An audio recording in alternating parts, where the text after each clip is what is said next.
Hello everyone, and welcome to the channel. Before we dive into today's story, we just wanted to take a quick second to say thank you all for watching. We truly appreciate your support. If you're new here, please consider subscribing. It's totally free, and hit the notification bell so you never miss out on our latest stories. Now, with all that said, let's jump straight into the story. The dust devils danced across the parched earth, mirroring the unease swirling in Nomusa's stomach. The drought had gripped their village for months, leaving the crops withered and the people desperate. But the drought wasn't the only thing preying on their minds. Whispers of the Taikalash had begun to snake their way through the village again, like tendrils of fear. Nomusa, a young woman known for her sharp mind and unwavering courage, scoffed at the stories. She had heard them all her life. The Taikalash, a dwarf-like creature with a single buttock, forced to walk with a shuffling gait, its presence heralded by scratching at the walls at night. They said it was a being of mischief, sometimes helpful but more often malevolent, causing illness, stealing children, and even bringing death. Old wives' tales, she declared to her grandmother, Gogo Thembai, only to be met with a stern look and a warning. Respect the old ways, Nomusa. Some things are better left undisturbed. But the scratching had started last week. A faint, unsettling sound coming from behind the walls of Nomusa's rendezvous at night. At first she dismissed it as rodents, but the incessant rhythmic nature of the scratching made her skin crawl. And then the chickens started disappearing. One sweltering afternoon, while fetching water at the dwindling river, she overheard two elderly men huddled together, their voices hushed.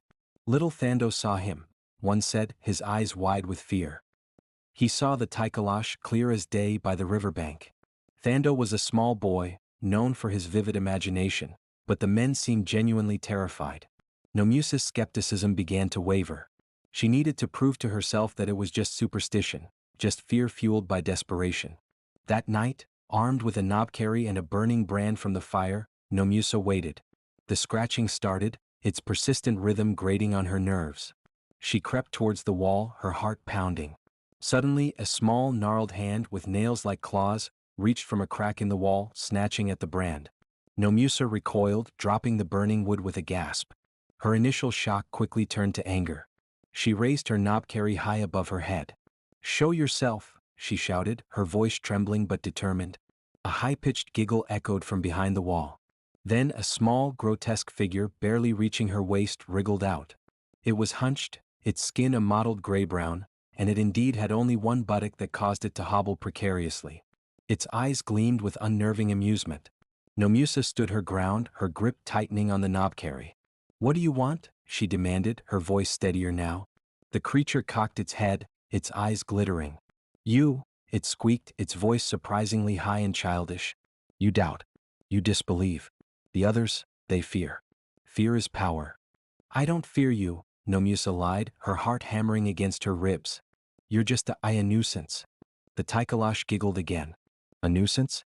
I bring the rain. I take the rain. I can help you, Nomusa. I can bring back the water, but you must give me something in return." Nomusa knew the legends. A bargain with the Taikalash was never worth the price. She thought of Gogo Thembai's words, "Respect the old ways." She realized her disbelief had been disrespectful, her dismissal arrogant. "I will not bargain with you," she said firmly.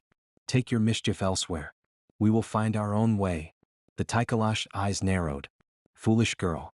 You refuse my help? Then you shall suffer the consequences." It let out a piercing shriek, and the dust devils outside seemed to intensify, swirling around the rendezvous like angry spirits. Nomusa knew she couldn't fight it physically. She closed her eyes, remembering the stories Gogo Thembai had told her, the ancient rituals for warding off evil. She started to sing, her voice trembling at first but gaining strength with each verse, an old Zulu hymn invoking the protection of the ancestors. The scratching stopped. The shrieking faded. And slowly the dust devils began to dissipate. When Nomusa opened her eyes, the Taikalash was gone. The silence that followed was thick with tension, but it was a silence that felt clean. The next morning, Nomusa went to Gogo Thembai. She told her everything, the fear, the anger, the confrontation. Gogo Thembai listened patiently, nodding sagely. "You were brave, Nomusa," she said finally. "You faced your fear and stood your ground. But remember, the old ways are not just superstition. They are a way of respecting the balance of things. Respect the unseen and it will, in turn, respect you." The drought didn't end immediately.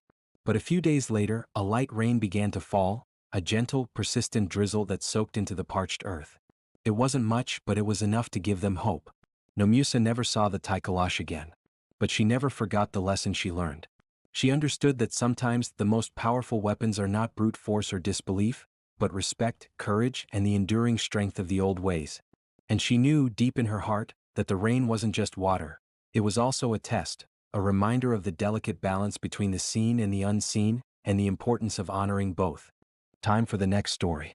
Guys, if you liked that last story, please don't forget to leave a like. Thank you. The kerosene lamp sputtered, casting dancing shadows on the mud walls of Fatima's hut. Outside, the cicadas hummed their relentless song, a lullaby that tonight felt more like a warning. Fatima clutched her worn kanga tighter, her heart a frantic drum against her ribs. It was Papa Ba season. 4 weeks, whispers had traveled through the village of Kikuyu like the harmattan wind. Whispers of scratching at windows, of choking fear, of lives violated and forever scarred. The Papa Ba, the winged demon of Pemba, had arrived. Her grandmother, Bibi Aisha, sat across from her, her face etched with the wisdom and worry of 1,000 sleepless nights. "Remember the protections, Fatima," she said, her voice raspy. "Wear the amulet of cloves and salt. Pray to Allah and do not speak its name." Fatima nodded, her fingers tracing the rough edges of the amulet hidden beneath her kanga. She'd seen the terror in the eyes of the other villagers, heard the stories of those who hadn't taken the warnings seriously. She wouldn't be a victim. As the night deepened, the village quieted. Only the hum of the cicadas and the rustle of palm leaves in the breeze broke the silence. Fatima lay on her mat, her eyes wide, straining to hear anything else. The kerosene lamp flickered, threatening to plunge the hut into darkness. Then she heard it. A faint scratching like claws against wood. It came from the small window on the far side of the hut. Her blood ran cold. She squeezed her eyes shut, reciting prayers under her breath, her fingers digging into the amulet. The scratching intensified, becoming more insistent. Then a low, guttural growl, a sound that seemed to vibrate in her bones. Her breath hitched. She knew, with a certainty that chilled her to the core, that the Papa Ba was outside. Bibi Aisha shifted on her mat. "Don't move, Fatima. Don't speak," she whispered, her voice barely audible. The scratching turned into a furious pounding, the window frame rattling in its socket. Fatima remained frozen, her body rigid with fear. She could smell it, a musty, earthy odor that filled the small hut. The smell of the Papa Ba. Suddenly, the window flew open with a splintering crash. Darkness flooded the room, eclipsing the flickering lamplight. Fatima screamed, a primal sound ripped from her throat. Bibi Aisha lunged forward, throwing a handful of dried chilies into the darkness. A screech echoed through the hut, followed by the frantic flapping of wings. Then silence. Fatima lay trembling on her mat, her heart pounding in her ears. Bibi Aisha, breathing heavily, relit the kerosene lamp. The room was a mess, shattered glass, splintered wood, and the pungent smell of burnt chilies. "It's gone, Fatima," Bibi Aisha said, her voice surprisingly steady. "For now." But Fatima knew that the Papa Ba wouldn't stay away for long. It would be back, testing, probing, waiting for a moment of weakness. The next morning, the village was in an uproar. Several other huts had been attacked. The air was thick with fear and suspicion. Some whispered of witchcraft, others of sacrifices needed to appease the creature. Fatima knew they needed to do more than just fear. She remembered her grandfather, a strong and respected healer, who had always taught her the power of knowledge. That night, she approached the village elders. "We need to learn more about the Papa Ba," she said, her voice shaking slightly but filled with determination. "What are its weaknesses? How can we truly protect ourselves?" The elders, weary and frightened, initially dismissed her. But Fatima persisted, her passion and conviction wearing them down.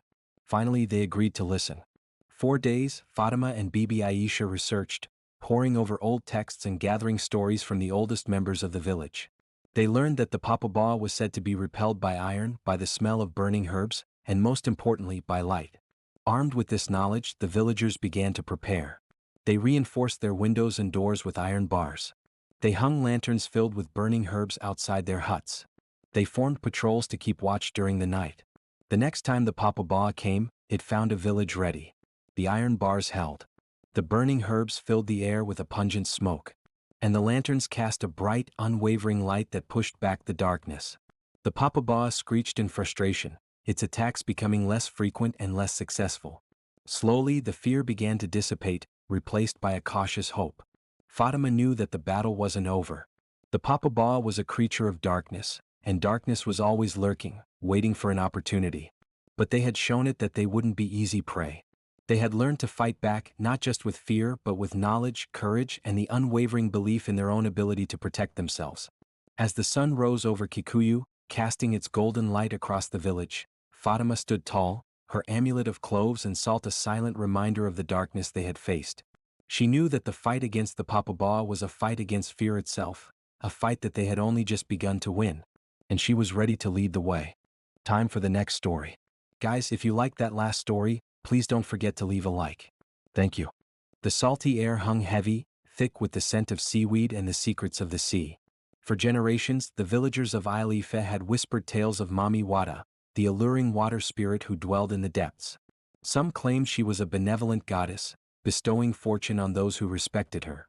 Others painted her as a siren, her beauty a lethal trap, luring unsuspecting souls to a watery grave. Kola, a fisherman with eyes the color of the sea after a storm and a heart as restless as the tides, scoffed at the stories. He was a man of logic, of nets and scales, not fanciful myths. His grandmother, Aya Alake, had warned him countless times, her voice raspy with age and fear. Beware the beautiful woman who sings on the rocks, Kola.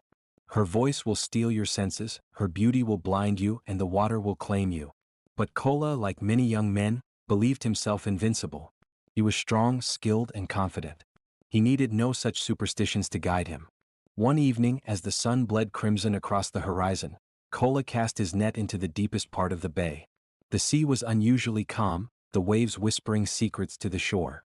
As he waited for the net to fill, a melody, unlike anything he had ever heard, drifted across the water.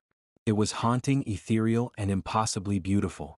Drawn by the siren's song, he followed the sound to a cluster of jagged rocks that jutted out of the water. And there she was, Mami Wada. She sat perched upon the rocks, her skin the color of polished ebony, shimmering with an otherworldly luminescence. Her hair, long and flowing like seaweed, cascaded down her back, adorned with shells that glimmered like captured stars. Her eyes, the color of emeralds, held an ancient wisdom and a captivating allure. She sang in a language he couldn't understand, yet her song resonated deep within his soul, stirring emotions he never knew existed. Kola was mesmerized.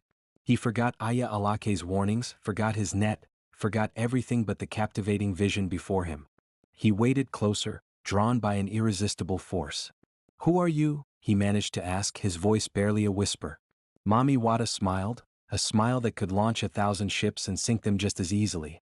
"I am the sea's embrace, the ocean's song. I am what you desire, Kola."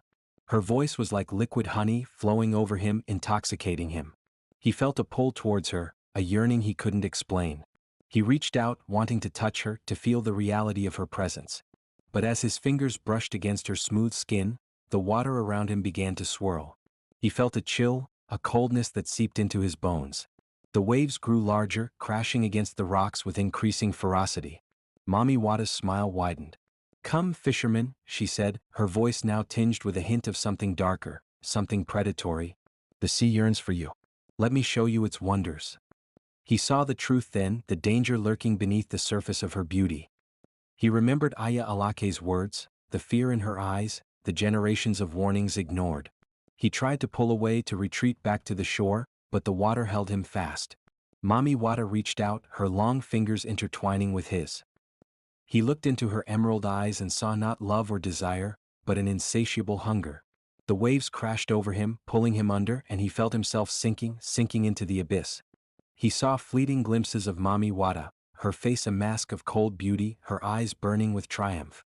His lungs burned, his vision blurred, and the last thing Kola saw before darkness consumed him was Mami Wada's smile, a smile that promised eternal oblivion. Days later, Kola's empty boat washed ashore, his net tangled and empty. Aya Alake, her face etched with grief and a terrible knowing, wept for her grandson. She knew what had claimed him. The villagers mourned, whispering warnings to their children, reinforcing the stories of the beautiful water spirit and the price of succumbing to her allure. The sea had claimed another victim. And Mami Wada, the beautiful, terrifying queen of the ocean, continued to sing her haunting melody, waiting for her next unsuspecting soul to fall under her spell. The sea's secrets remain, guarded by the siren's song, and the warning echoes through the generations. Beware the beauty of Mami Wata, for her embrace is forever. Ready for spine-chilling tales that will haunt your thoughts? Subscribe to Forgotten Storyteller for eerie narrations, unsettling mysteries, and haunting stories you won't forget. Hit the bell icon so you never miss a story, because some stories refuse to stay buried. Join us, if you dare,